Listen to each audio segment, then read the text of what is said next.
What up, Fabs? Welcome back to another vlog. How you guys doing? Good morning sa inyo dito sa Germany. Kakain tayo ng breakfast. Yeah, meron tayong announcement guys. Alam ko, inaabangan nyo to na nag-post nga ako na bibisitahin ko yung tatay kong German. Pero sad to say, it's not gonna happen anymore kasi hindi tayo pinayagan. Biglang nagbago ang desisyon ng tatay ko o hindi ko alam kung siya ba yung nakausap ko. Kasi nung tumawag siya sa akin, sabi niya sa akin, gusto niya akong makita, pwede daw akong bumisita sa kanya, malaki daw yung place niya para sa akin, pwede na daw akong matulog doon. Then kahapon, nakareceive ako ng message na hindi na daw ako pwedeng pumunta kasi may sakit daw siya. Sinendan niya ako ng picture pero parang bata pa siya sa picture na yun, nasa loob siya ng ambulance. So I don't know what's the reason behind the reason, pero ang kutob ko, sa lukso ng dugo ko, yun ay asawa ng tatay ko. Kasi yung tatay kong German ay kinasal sa isang Thai noong 2005 and that is the year nag-stop ng support financial yung tatay kong German. So ako naman, wala naman akong pakialam, hindi ako nangihingi ng financial sa tatay ko. Kasi okay na ako ngayon, meron na nga akong German passport sa tulong ng mga taong tumulong sa akin, di ba? Pero ang gusto ko lang makita siya, di ba? Gusto ko lang makita siya, makausap siya, may mga tanong din ako, yun lang, gusto ko ng kasagutan. Pero bakit ganun, no? Nire-respeto ko naman yung asawa niya, pero may karapatan ako, pero yun nga, gugulo lang Kaya I decided na hindi na lang ako pupunta sa tatay ko. Hindi ko alam kung anong nararamdaman ko ngayon kasi alam mo yung feeling na sunod-sunod na Sunod-sunod na yung tagumpay ko Nakarating ako ng Germany. Naayos yung citizenship ko. Nagkaroon ako ng German passport. Kinonta ko si Papa. Sinabi niya, masaya siya, nandito ako. Gusto niya ako makita. Tapos biglang nabago yung ihip ng hangin. Kaya, I don't know. Ang hirap lang sa gantong sitwasyon na... Pero nag-send ako ng voice message sa WhatsApp ng tatay ko. At talagang sinabi ko na may karapatan akong makita ka. May karapatan, sinabi, kumbaga, yung pagkakasabi ko ay parating doon sa asawa niya. Sinabi ko may karapatan ako. So, ewan ko lang. Bahala na. Basta siguro mag-research ako kung paano ko makuha yung rights ko na mabisita ko yung tatay ko. Kasi may karapatan ako I know, kasal siya. Pero yung side ng pagiging anak ko sa tatay ko, may karapatan ako dyan Maghahanap ako ng evidence o maghahanap ako ng lawyer o yung pwede akong bumisita doon. Kasi dito kasi guys, hindi ka pwede basta-basta bumisita lalo pag hindi ka inalaw. Pwede ka makasuhan kasi trespassing yan. Mahigpit dito yan. Kaya nga, karamihan sa inyo nagsasabi sa inyo na nagtatanong na, Fab, kamusta na tatay mo na? Bisita mo na ba? Bisitahin mo kaya. Tatay mo pa rin yun. Oo, pero hindi ganun kadali guys. Kaya dahil meron siyang pamilya at I don't want to make any trouble, Ayoko masira yung aking karapatan o masira yung aking citizenship dito dahil lang sa ganun, di ba? Kaya hahanap tayo ng tamang paraan. Sana nga tumagal pa yung buhay niya. Kasi may sinend siya sa akin mga picture na biniak yung kanyang braso na hindi ko alam kung kamay niya ba yun o yun ang gusto kong malaman O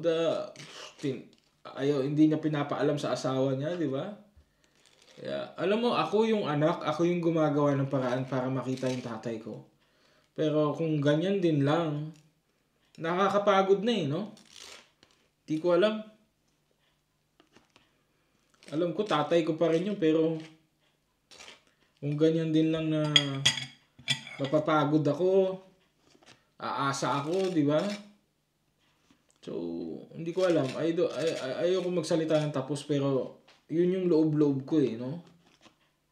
Na nakakasama ng loob na alam mo yun.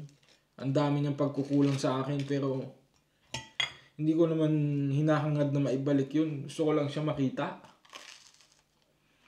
Wala tayong magawa Ganun ang sistema nila dito Pero pasaan pa yan.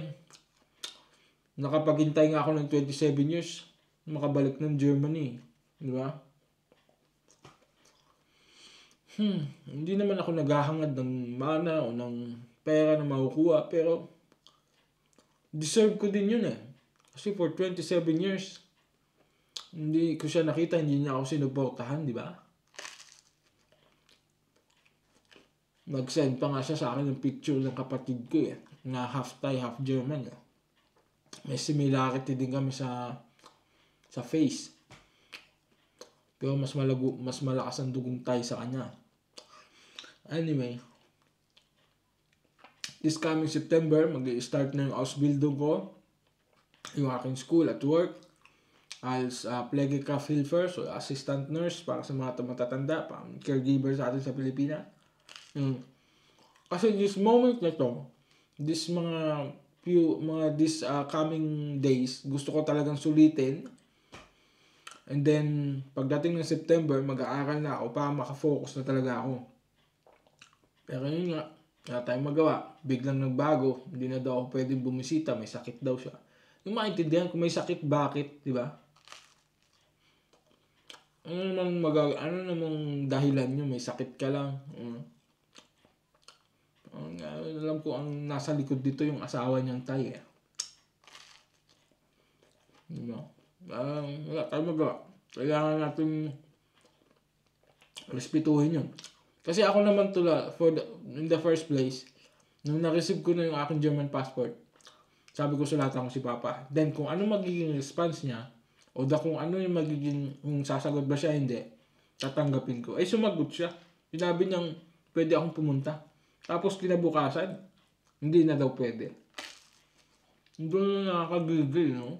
Lalo nung una sinabi niya na agad, hindi pwede. Tatahimik na ako. Diba? Kasi nagkaroon ako ng hope eh. Actually, nakaschedule na nga ako next week eh. At saka layo ng lugar ng tatay ko. 10 hours mula doon sa tinutuloyan ko. Sipin mo yun, ganun yung effort ko. Tapos, 9 transfers na train. 9 na train yung lilipatan ko. Tapos, ganun lang mangyayari. Kainis. Walang gana. Aga-aga. Salamat na lang at maraming tao nakapaligid sa akin.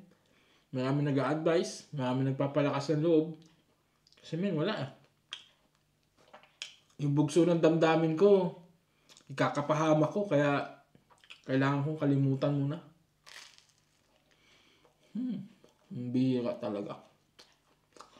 So that's it for today. If you're feeling what I'm saying, keep your head up. If you need someone to talk to, hit my line up.